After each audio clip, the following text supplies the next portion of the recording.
Glorybox Analyse. Alors ça, c'est un super beau morceau du groupe de trip-hop Portishead.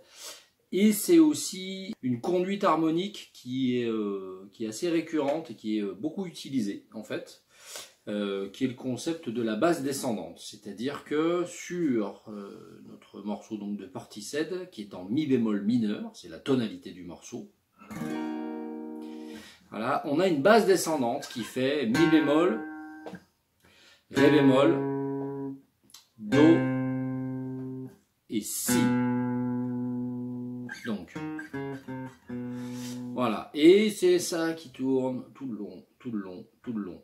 Donc ça, la basse descendante, c'est quelque chose qui existe depuis très longtemps dans la musique. Chez les baroqueux, on appelle ça une passacaille. C'est une espèce de petite basse obstinée qui descend et qui tourne en boucle, voilà, tout le temps, et sur lequel on construit plein de trucs. Il y a pas mal de morceaux qui se servent de ça. Hit the Road Jack, par exemple.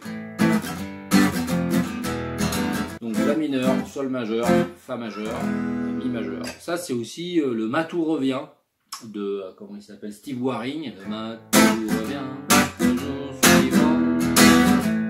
On va avoir aussi Feeling Good de Nina Simone qui a été repris par Muse.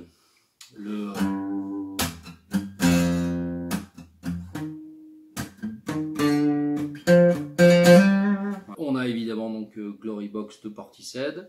Et puis par exemple, dans des choses un peu plus jazzy, on a notre ami Michel Legrand. Hey, vous pourrez trouver ça dans l'été 42 de Michel Legrand et What Are You Doing the Rest of Your Life, qui est un standard qu'il a écrit et qui est devenu un standard mondial.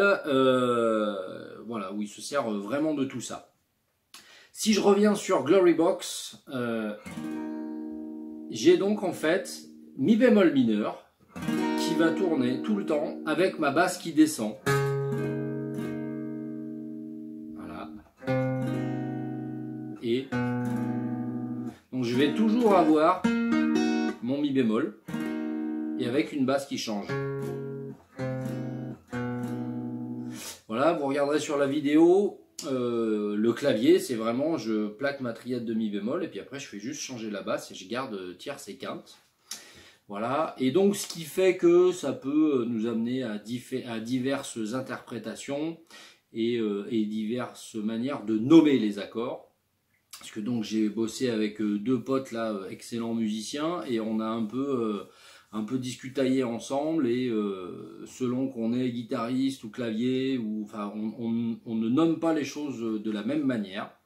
Voilà, donc on pourra dire mi bémol mineur, après on pourra dire mi bémol, après on pourra dire mi bémol mineur 7 basse de ré bémol, donc basse de septième. Après on pourra dire do mineur 7 quinte bémol, c'est-à-dire un do mineur avec une septième mineure et une quinte diminuée. Et après on pourra dire si maj 7, c'est-à-dire un si majeur avec une septième majeure. Petite parenthèse d'analyse rythmique de ce morceau. Le tempo de ce morceau, la pulsation, c'est ça.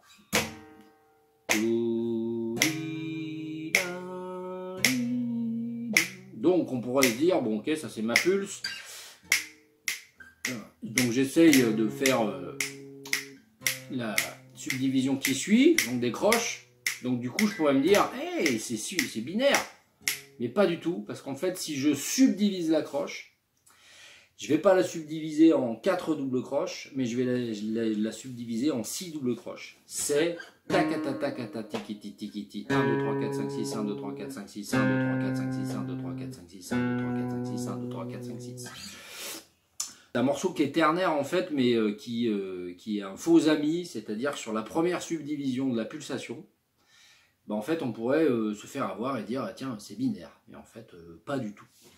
Voilà pour cette analyse.